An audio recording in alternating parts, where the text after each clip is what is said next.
My name's Sam Wiffen. I'm the Chief Exec and founder of Reveal.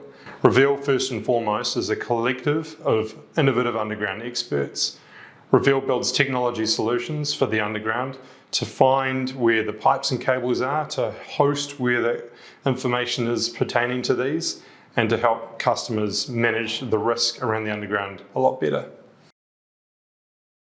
I want to take a moment to really acknowledge Geoff Zeiss. I met Geoff a couple of times over the years, never in person, which is a shame.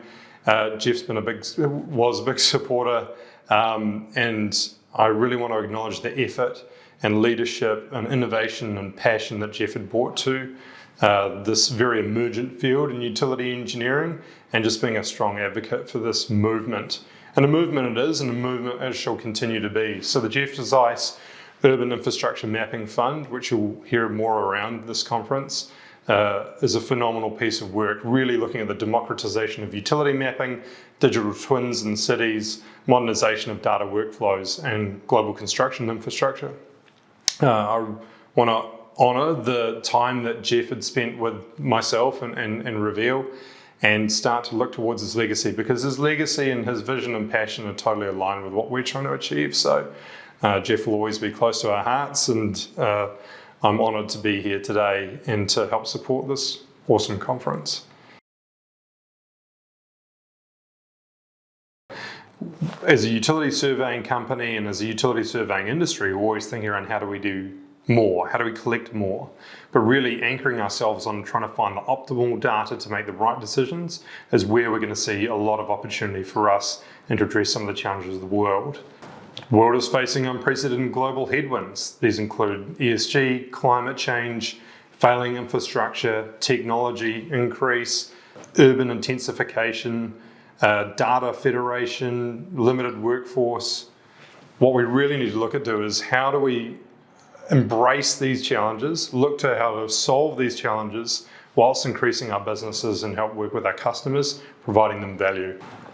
A core challenge for us that I know that we need to step up towards is around how we collaborate better, how we educate, and how we start to think different.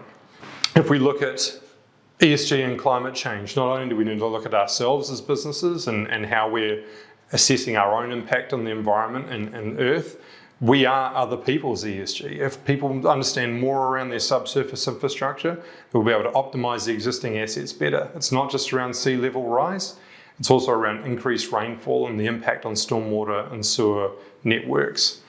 These are huge issues, and more these are going to come into the limelight of core areas of risk for leaders of these large asset owning companies, cities, and various different stakeholders.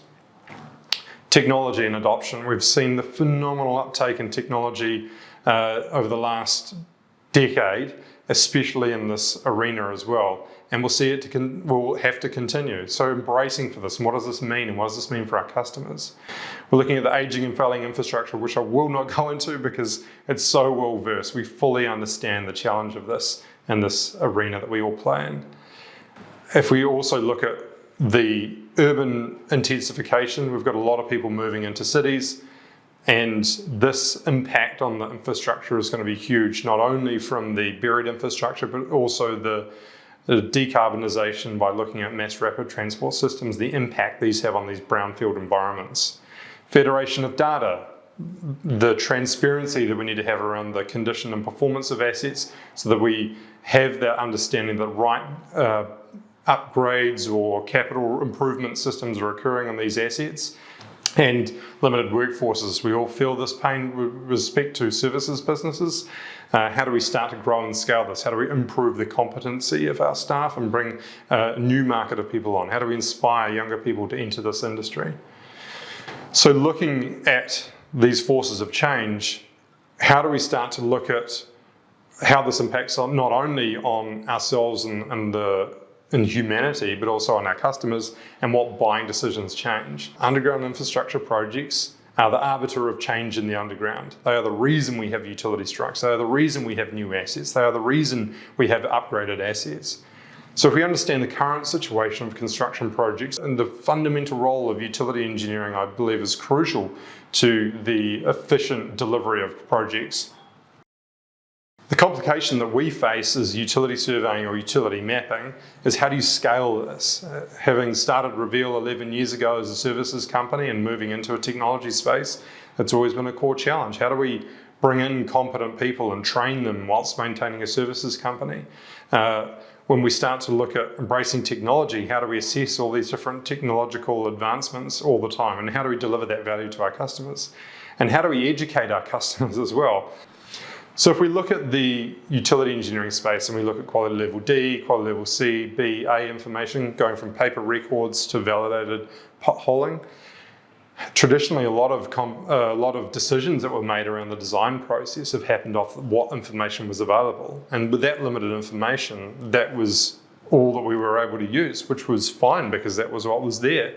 Now with the emergence of utility surveying and hydro excavation, the way we're starting to look at utility engineering, we've experienced in a lot of projects where the customer has probably gone a little bit overboard, probably spent a lot more money to try and get the decisions that they needed to make. And whilst that works well from a sustainable services company perspective, it's probably not the greatest thing for the customer. And I believe that by forging these really strong relationships with customers is critical by building those bonds and helping educate them around smart buying decisions. What is going to bring them the most value? The way we're looking at this with Reveal is looking at providing our platform to help educate our customers around risk. So it's not only collecting all the existing records and then moving into surveying on the field, and then moving into mapping, and then moving into hydro excavating or daylighting and bringing that information and synthesizing that into a design. Some of the core challenges is that design then is absent from any consideration of the construction phase or even the maintenance phase. And what we've started to look at is saying, well, how do we bring that risk-based decision approach right up front to the project to help our customers make decision on how do we invest the right amount of money on investigations that is going to have the greatest impact on our project from a risk perspective. So when we start to look at this inefficient spend, what we're really doing is a big education piece around this. I'm really happy to say that the past few years for me as we've moved out of a services business into a technology company is we're starting to partner with other services businesses. We're here to help other companies, which I love because I've been from there, I've come from the trenches, I've been mapping underground services for a long time now, and to meet all these other phenomenal companies, engineering firms and utility mapping companies and surveying companies, it's been a real joy for me to meet people across the globe that have the same experiences and have the same challenges, and we can talk around these together. The collaboration for me has been incredibly nourishing. So when we start to look at a partnership arrangement with us, with these customers, we say, well, how do we help these people scale utility engineering? How do we help other companies that we know are around? Do we map faster? Do we process faster? So this is where we're starting to look at different technology solutions which meet that technology approach, and they become very sticky over a project. So with Reveal, we've got our platform. Luke Hurley, who is our head of growth, is hosting a workshop tomorrow. You can learn more about that platform there. I've been here to talk around unified utility models, and really that's what this is about, is unifying all the information we have about the utilities in the underground space on a project to help customers make better decisions.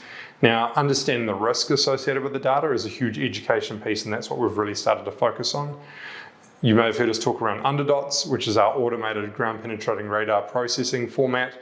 So this is where we've really started to focus on how do we create synthetic models of where the most appropriate or the most likely location of underground utilities are. We've also looked at automating our field collection tools rather than having cadastral surveying equipment for absolutely the right level of detail for cadastre, but what's the use case?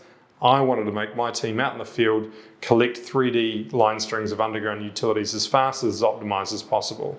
Huge opportunity for us to not only improve our productivity out in the field, but also to manage quality, also to manage a standard framework. When you start to look at underground utilities, agnostic of any use cases, Muddy's given us a really great shining light to walk towards around creating a very basic understanding around the underground.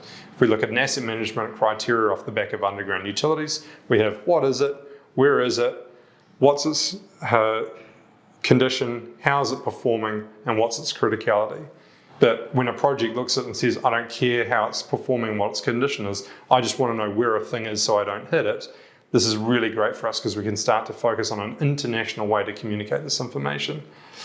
When we start to look at this information, we start to bring it in, I anchor myself on the customer and the value. I talked to a customer a while ago and I said, what would be the number one thing that we could do to stop utility strikes? And he said, Sam, you're doing it. I said, what's that? He goes, by mapping projects at the pre-design phase and bringing that in, this is safety by design. The engineers are designing them away from harm. It's really hard, it's not quantified. We're not looking at the overruns of projects because it's fragmented over these different projects with delays and cost overruns. But from the health and safety perspective, that feedback's enormous. As long as we're starting to inform the design up front, we can push them away from risk. What we're going to see now is changes in the operating model. If we're cognizant of the headwinds of change and looking around how do we reduce carbon, how do we start to understand more around the assets, how do we get more life out of these particular assets, those influences around decision making, in addition to the most appropriate collection of data, do more with less, is going to start to become principle for our customers' consideration. So this is why we're really trying to anchor ourselves on how do we provide the right amount of information for our customers to make the right decisions. A lot of our development, our software and technology has come out of innovation. Reveal being underground innovative experts, it's in our DNA, and we've always pushed the bar. We've always wiped away a process in pursuit of how do we do it better and faster. If we look at the emergence of artificial intelligence and machine learning and photogrammetry and NERFs and lots of different technological advancements, if you look at the way that map books that you buy from service stations have evolved into Google Maps on your phone, or even in augmented reality requirements, if we look at that link towards plans and paper into a 3D GIS, and also how this works from a digital twin, an augmented reality, mixed reality, the opportunities there, but it's got to come down to the data. The journey that I've been on through creating this technology company is having these incredibly intelligent people start to challenge the way that we look at this from an engineering practice and challenge from a customer's perspective. So the call to everyone here, the way I really want to summarize this and keen to really talk around this, is that we all need to collaborate with different companies like ourselves, collaborate with different suppliers, collaborate with our customers and different stakeholders, and start to really partner around doing this. The addition of this combined effort is going to be far more beneficial than what we probably would have thought. Challenging ourselves to think differently. Technological innovation and growth is ahead of us all the time and is very steep, that curve, in addition to the global change. So we must think differently around what we're doing. And a core role that we'll play in this utility surveying, utility mapping industry is education. Education of our staff, education of our customers, and starting to talk around, hey, this is what happens in the underground space. This is where it works and where it doesn't. So I'd really like to offer an open set of arms to those out there that are challenged by the underground environment, that care about the underground environment, or are curious about the underground environment, to approach us and work. And we're really looking for partners as well to work with globally. We want to help everyone become more efficient and better around this. I'm Sam Wiffen from Reveal. Thank you for your time. Enjoy the rest of the conference.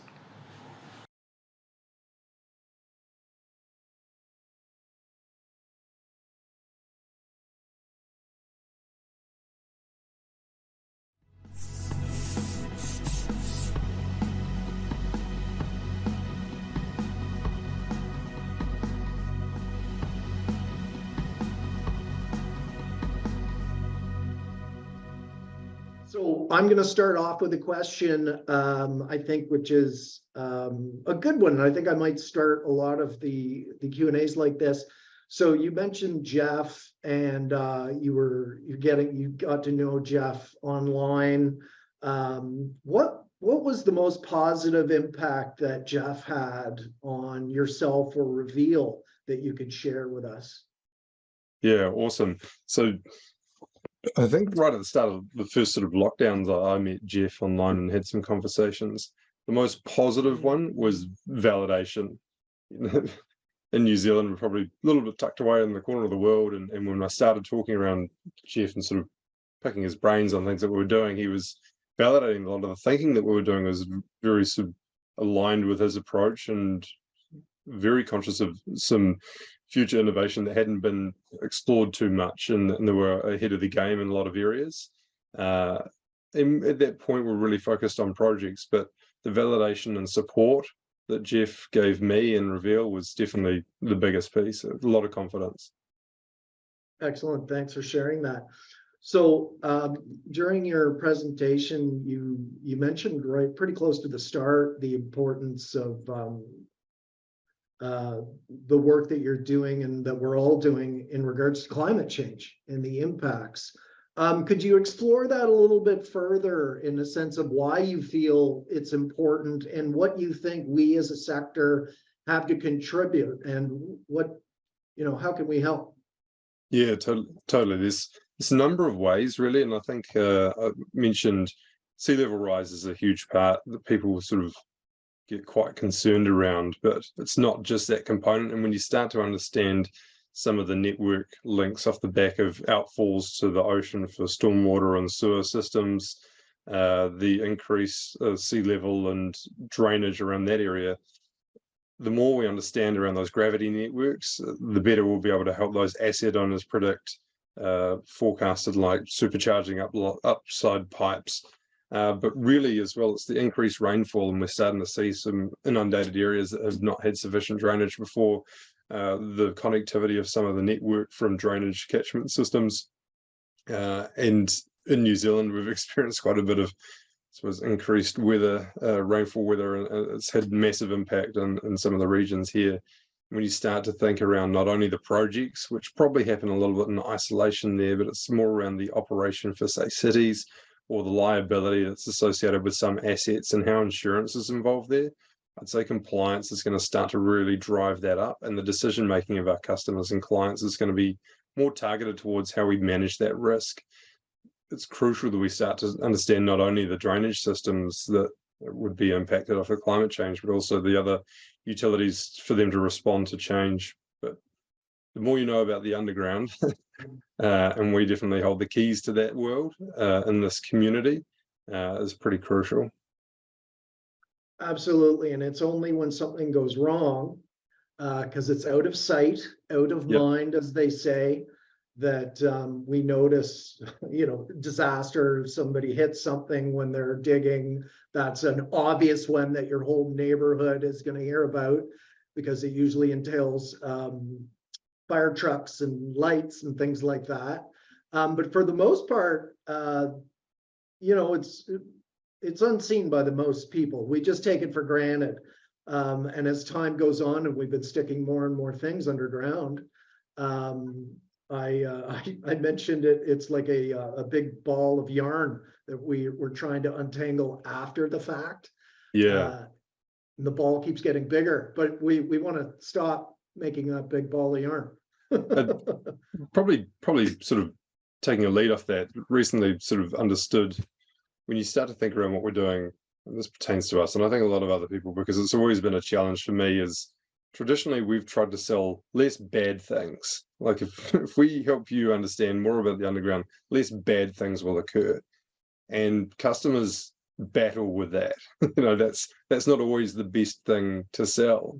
And getting them to understand that. And I think there's the movie Tenet. At the end of it, there's a quote around, no one cares about the bomb that didn't go off. So when you start to think around the different sort of negative or adverse effects off the back of what's happening, and we're helping prevent that, you don't really get recognized for stopping the bomb going off.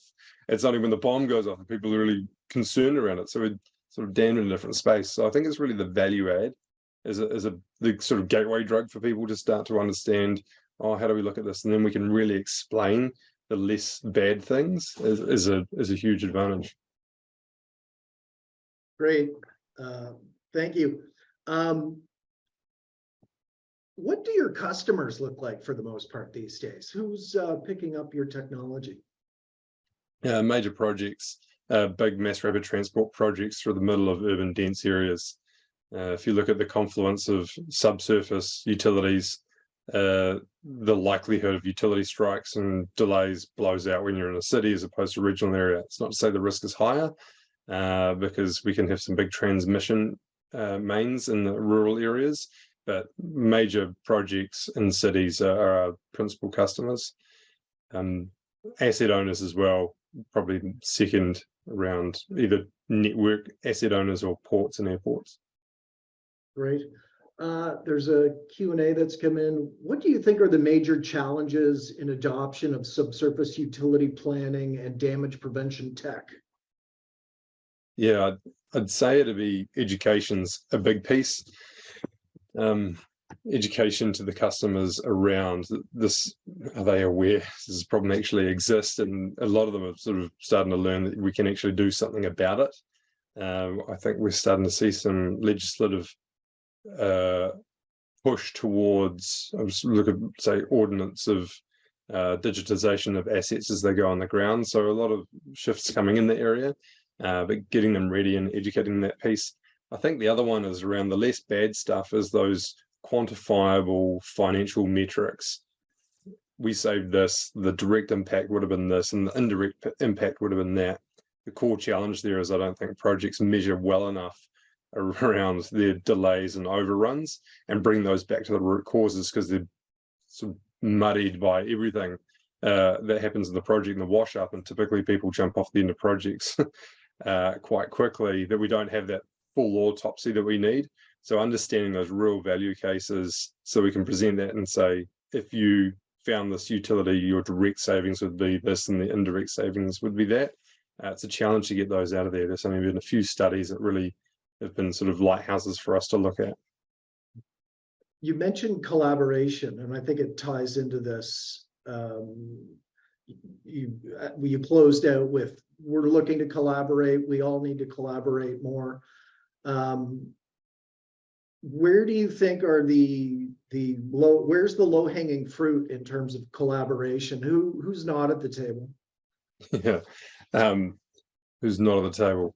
I think just to probably point towards it, and it's probably embodying as much Geoff Zeiss as I'm audacious enough to do, but just everyone to collaborate, everyone to reach out and work with each other. I think the sum of each other, and it's, you know, competitive companies and looking at different opportunities, there's a huge scope of opportunity for us to work together. And I think, and I've seen lots of companies work together, there's been a huge benefit. When you start to say who's not at the table, it's easy to start to look towards legislative pieces. You know, how do we get more compliance around this? But really, it comes down to changing cultures. You know, how do we start to shift the culture and the behavior of people looking at this? I think there's some really cool emergent advocacy groups, non-for-profits, that are starting to look at this, which is great. And I think helping engage with them and wider community to look at research around those sorts of use cases and value propositions. The other one that I'm quite keen on is data. The data is an interesting one around who has the data, because when it comes to the underground, as we all know, if you have a line on a piece of paper, you don't know how do you inform the customer as to whether that line's accurate or another line's accurate. And I think a lot of people are making decisions off poor data, which is great as long as those decisions are appropriate for that type of data. So when we start to look at some of the data that's available, or who has access to some of this data, understanding the impacts or the legacy impacts of the decisions that's been made off that data, I think there's a big education piece for us, for this community, to start to drive that towards that area. So I mean, there's a big list of people, but I say data is pretty crucial around this discussion. Well said. So you started as a services company, is what I got from your presentation. So why did you, what was the impetus to transition? Was it you found yourself, well, we need to create something to solve this issue, other people can use it, that sort of story? Mainly insanity drove me to go down this path, but we'll leave that aside. we found it really hard to scale our services company to meet the demand, to train utility surveyors. I call them Ferraris in a demolition derby. Have to be engineers, project managers, GIS technicians, geologists, geophysicists, like you name it. These are very sort of special people, and to really get that competence there was a real challenge for us to meet that. So how would we actually help the market grow if we become more efficient through technology? That was the core approach. And like I said, around the services piece, we'd get asked to go and map the same stuff over and over again.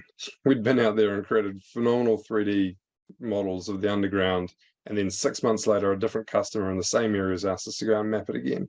Whilst they made really good business sense, I'm not very good at business, it just broke my heart, because it's just, that shouldn't be the way it works. And I couldn't actually send the team out there to go and map the same stuff again. It's just insane. I'd lose staff. So how do we start to collaborate all that data in one space and provide that and democratize it to a degree? And that was a sort of a key driver for us to move down this way.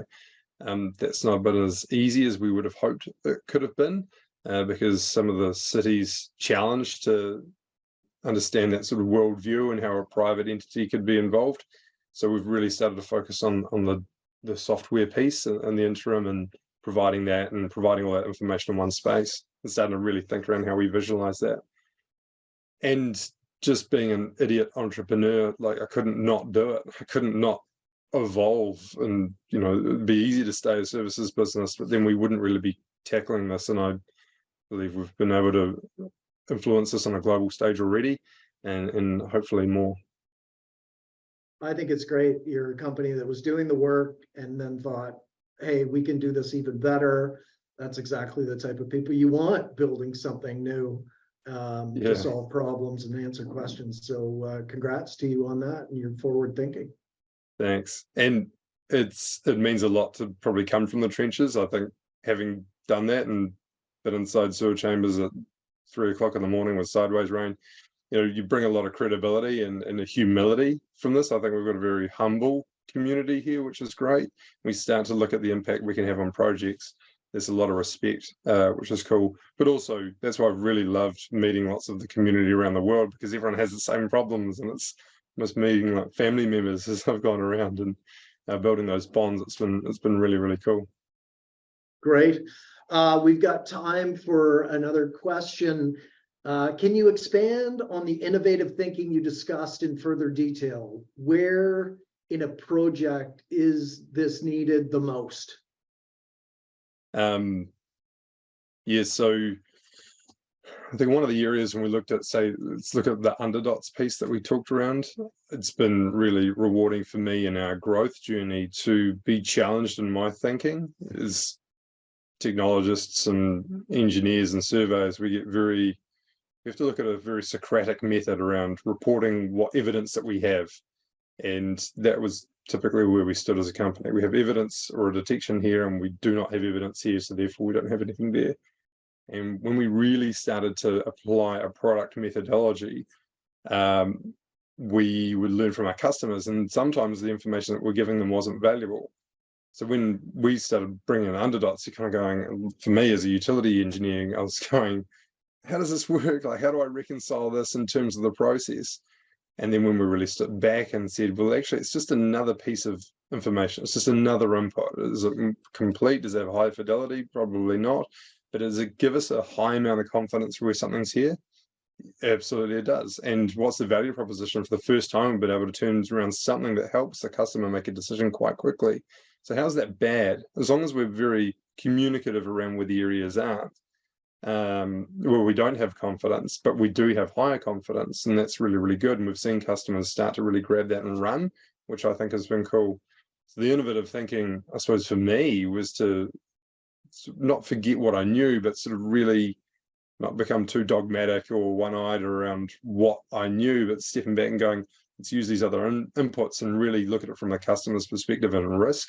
That's been really nourishing. So when it comes to that piece, I think a big one that I've learned in a diagram that I draw that I'm not going to, is if you've got low fidelity, low accuracy, low frequency information to high, and everyone's used this low for all the decisions.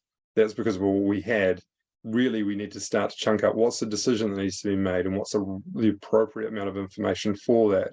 So started looking at it in a use by use case rather than defaulting either going really, really high fidelity information, which is overkill.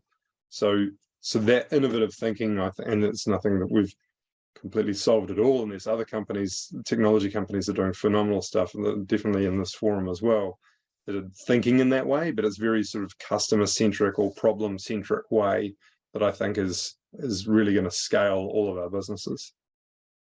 Great. You've got a workshop tomorrow. Can you, before we head out to the break, tell us about it? Why somebody should go check it out? Well, probably to the last point that I made around, I suppose, underdots, a bit of more of a deep dive into our platform and really looking at how we're starting to step away from a traditional DCBA mindset and more of a risk-based approach to projects. Luke Hurley is one of the founders of Reveal as well, who's recently joined back with the business, and he'll be running that workshop. I think I'll be jumping on to handle any sort of real niggly questions, geophysics questions that I dare try and answer to help Luke out. But I think looking at a use case around our customer and how they've started to look at this and look at probably a lower cost data deliverable to make big decisions, I think is a really good workshop, and be really cool to get some feedback from the community. Fantastic. Sam, thank you so much. Thanks again for being our gold sponsor. Great to chat with you.